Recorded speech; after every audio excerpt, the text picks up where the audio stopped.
Hello aspirant. मुहावरे और लोकोक्ति में अंतर। मुहावरे और लोकोक्तियों में अंतर क्या होता है? देखिए, मुहावरा वाक्य का खंड होता है, मीन्स वाक्य का एक भाग होता है, जबकि जो लोकोक्ति है वो एक पूर्ण वाक्य होती है।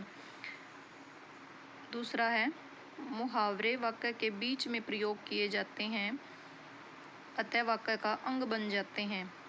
जैसे ये फर्स्ट वाला है, अपे से बाहर होना, क्रोधित होना। जैसे इसको जब वाक्य में प्रयोग किया गया है तो ये है कि छोटी छोटी बातों पर अपे से बाहर होना अच्छी बात नहीं है। अपे से बाहर होना बीच में आया है और इसका ही एक हिस्सा बन गया है, जबकि लोकोक्ति वाक्य का अंग नहीं होती। उसका प्रयोग समतंत्र रूप से वाक्य के अंत में उदाहरण स्वरूप किया जाता है। जैसे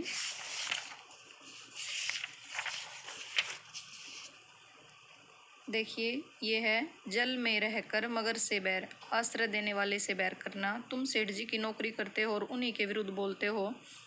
याद रखो, जल में रहकर मगर से बैर करना ठीक नहीं है। तो जो ये लोकोक्ति है, जल में रहकर मगर से बैर करना, ये वाक्य के लास्ट में आई है, तो ये एक वाक्य का हिस्सा नहीं है, समतंत्र रूप से इसका प्रयोग हुआ है।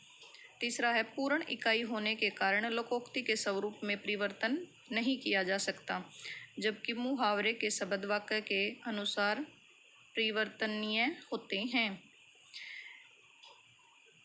जैसे ये सेकंड में है, आंखें खुलना। परीक्षा में अनुत्तीर्ण होकर ही उसकी आंखें खुली। मुहावरा तो था आंखें खुलना, जबकि इसमें कुछ परिवर्तन होके आंखें खुलना का में क्या परिवर्तन हो गया, आंखें खुली।